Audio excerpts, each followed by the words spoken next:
ರಾಜಕಾರಣಿಗಳು ಅದನ್ನ ಮಿಸ್ಯೂಸ್ ಮಾಡಿದ್ದಾರೆ ಅಂತ ನನ್ನ ಅನಿಸಿಕೆ. ಅವರು ತಿಳ್ಕೊಂಡಿರ್ಬೋದು ಇದರಿಂದ ಒಂದಷ್ಟು ಓಟ್ ಸಿಗ್ಬೋದು ಅಂತ. ರಾಜಕಾರಣಿಗಳು ಕೂಡ ಈ ಹೊಣೆನ ಹೊರಬೇಕು, ಅವರ ತಲೆದಂಡ ಕೂಡ ಆಗ್ಬೇಕು. 11 ಜನ ಯಾರಿದ್ದಾರೆ ಅವರೆಲ್ಲ ವಿತಿನ್ 30 years ಯಂಗ್ಸ್ಟರ್ಸ್.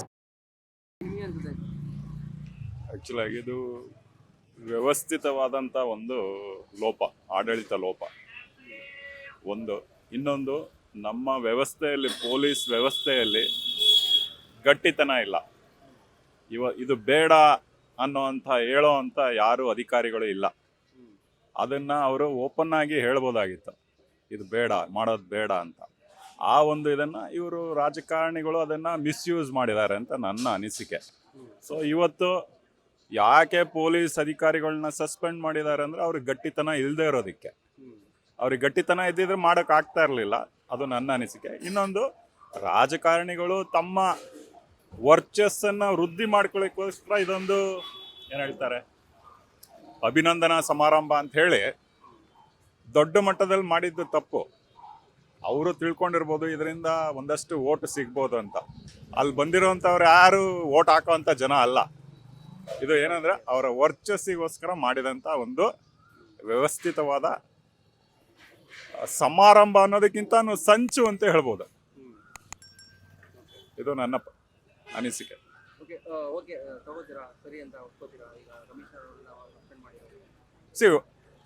ಇದರಲ್ಲಿ ಇಬ್ರು ಕೂಡ ಭಾಗಿಗಳು. ಒಂದು ರಾಜಕಾರಣಿಗಳ ಭಾಗಿಗಳು, ಇನ್ನೊಂದು ಪೊಲೀಸ್ ವ್ಯವಸ್ಥೆ ಕೂಡ ಭಾಗಿ. ಇವಾಗ ಪೊಲೀಸ್ ವ್ಯವಸ್ಥೆ 50 ಭಾಗ ಅವರು ರೆಸ್ಪಾನ್ಸಿಬಲ್ ಆಗಿರೋದ್ರಿಂದ ಅವ್ರನ್ನ ಸಸ್ಪೆಂಡ್ ಮಾಡಿರೋದ್ರಲ್ಲಿ ತಪ್ಪಿಲ್ಲ. ಅವ್ರಿಗೆ ಗಟ್ಟಿತನ ಇದ್ದಿದ್ರೆ ಈ ಥರ ಆಗ್ತಾ ಇರಲಿಲ್ಲ ಅಂತ ನನ್ನ ಅನಿಸಿಕೆ. ಅದೇ ಥರ ರಾಜಕಾರಣಿಗಳು ಕೂಡ ಈ ಹೊಣೆನ ಹೊರಬೇಕು, ಅವರ ತಲೆದಂಡ ಕೂಡ ಆಗಬೇಕು. ಎರಡು 50-50%. ಒಂದು ಪೊಲೀಸ್ ವ್ಯವಸ್ಥೆ, ಇನ್ನೊಂದು ರಾಜಕಾರಣ ವ್ಯವಸ್ಥೆ. ಪ್ಲೇಯರ್ ಇವತ್ತು ಇರ್ತಾರೆ, ನಾಳೆ ಹೋಗ್ತಾರೆ. ಇದೆಲ್ಲ ಏನಾಗುತ್ತೆ ಅಂದ್ರೆ, ಪ್ಲೇಯರ್ ಓಕೆ ಇವತ್ತು ವಿರಾಟ್ ಕೊಹ್ಲಿ ಆಡಿದ್ದಾರೆ ಅಂತೇಳಿ ಅವ್ರ ಮೇಲೆ ನೀವು FIR ಮಾಡೋದಾದ್ರೆ ಉಳಿದ 11 ಜನದ ಮೇಲೆ ಯಾಕೆ ಮಾಡಲಿಲ್ಲ?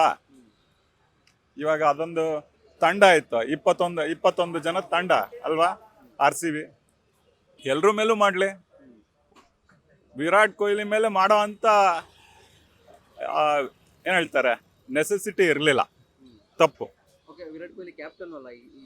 ಅದೇ ಹೇಳ್ತಾ ಇಲ್ಲ, ಅದೊಂದು ವ್ಯವಸ್ಥಿತವಾದ ಸಂಚು ಬೇಕಾಗಿರ್ಲಿಲ್ಲ.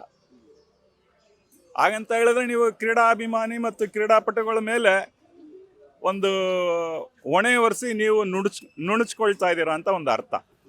ಇವತ್ತು ವಿರಾಟ್ ಕೊಹ್ಲಿನ ಆಗಿರ್ಬೋದು, ಇನ್ಯಾರೋ ಆಗಿರ್ಬೋದು, ತಪ್ಪು. ಅದು ನನ್ನ ಅನಿಸಿಕೆ. ಫ್ಯಾನ್ಸ್ ಕೂಡ ಅವರು ಕೂಡ ಇನ್ನೊಂದಷ್ಟು ವಿವೇಚನೆಯಿಂದ ವರ್ತಿಸ್ಬೇಕು. ಇವತ್ತು ಯಾರೋ ಒಬ್ರು ಕರೀತಾರೆ ಅಂದಿದ ತಕ್ಷಣ ಹೋಗಿ ಅಲ್ಲಿ ಒಬ್ರ ಮೇಲೆ ಒಬ್ರು ಬಿದ್ದು ಪ್ರಾಣಹಾನಿ ಮಾಡ್ಕೊಳ್ಳೋದ್ರಲ್ಲಿ ಯಾವುದೇ ಅರ್ಥ ಇಲ್ಲ. ಇವತ್ತು ಸತ್ತಿರೋ ಅಂತ ಒಂದು 11 ಜನ ಯಾರಿದ್ದಾರೆ ಅವರೆಲ್ಲ ವಿತಿನ್ 30 years ಯಂಗ್ಸ್ಟರ್ಸ್. ಆಕ್ಚುಲಿ ಆಗೋದು ನಮ್ಮ ನ್ಯಾಷನಲ್ ಲಾಸ್.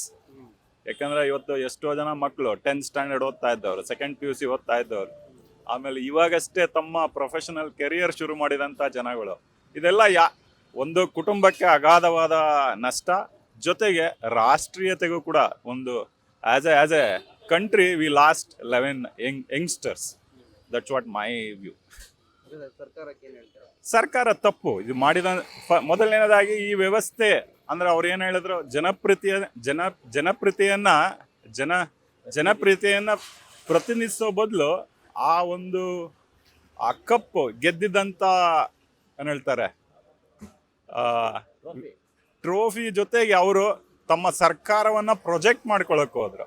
ಅದು ತಪ್ಪು, ಬೇಕಾಗಿರ್ಲಿಲ್ಲ. ಸೊ ಈ ಗೆದ್ದೆತ್ತಿನ ಬಾಲ ಹಿಡಿತಾರೆ ಅಂತ ಹೇಳ್ತಾರಲ್ಲ, ಸೊ ಇವರು 17 ವರ್ಷ ಸೋತಿದ್ರು. ಅವಾಗ ಏನಾದ್ರು ಸರ್ಕಾರ ಬಂದಿದ್ರ? ಇಲ್ಲ. 18ನೇ ಗೆದ್ದಾಗ ಇವರು ಅವ್ರ ಜೊತೆ ಒಂದಷ್ಟು ಫೋಟೋ ತೆಗೆಸ್ಕೊಳ್ಳೋದಿರ್ಬೋದು, ಅದನ್ನ ಈ ಮೀಡಿಯಾದಲ್ಲಿ ಎನ್ಕ್ಯಾಶ್ ಮಾಡ್ಕೊಳ್ಳೋದಿರ್ಬೋದು. ಆ ಒಂದು ವ್ಯವಸ್ಥೆಯಲ್ಲಿ ನಮ್ಮ ರಾಜಕಾರಣಿಗಳು ಸೋತ್ರು ಅಂತ ಹೇಳ್ಬೋದು. ಇವ್ರದ್ದು ಶೋಕಿ ತೆವಲ್ ತೀರ್ಸ್ಕೊಳ್ಳೋಕ್ಕೋಸ್ಕರ ಹೋಗಿ ಅಮಾಯಕರ ಜನರ ಜೀವನ ಜೊತೆ ಆಟ ಆಡಿ ಅವ್ರನ್ನ ಸಾಯಿಸಿದ್ರು ಅಷ್ಟೇ. ಇಟ್ ಈಸ್ ನಿರ್ಲಕ್ಷ್ಯತನದ ಪರಮಾವಧಿ, ಅದೇ ನಿರ್ಲಜ್ಜತನದ ಪರಮಾವಧಿ. ಯಾರು ಇದರಲ್ಲಿ ಇನ್ವಾಲ್ವ್ ಆಗಿದ್ದಾರೆ ಇವ್ರದ್ದು ಎಲ್ಲರದು ಸೇರಿಸಿ ಇದ್ರದ್ದು ಎಕ್ಸ್ಟ್ರೀಮ್ಸ್. ಇದಕ್ಕೆ ಪರಿಮಿತಿಯನ್ನು ಮೀರಿದಂಥ ಒಂದು ರೀತಿ ಆ, ಲೋಪ. ಮತ್ತು ಇದು ನನ್ನ ಅನಿಸಿಕೆ ಪ್ರಕಾರ ಒಂದೇ ವರ್ಡಲ್ಲಿ ಲಾಸ್ಟ್ ವರ್ಡ್ ಏನಂತಂದರೆ ಮೋಸ, ಜನಕ್ಕೆ ಮಾಡಿರ್ತಕ್ಕಂಥ ಮೋಸ ಅಂತ ನಾನು ಹೇಳಲಿಕ್ಕೆ ಇಷ್ಟಪಡ್ತೀನಿ ಅಷ್ಟೇ. Beat plus Karnataka.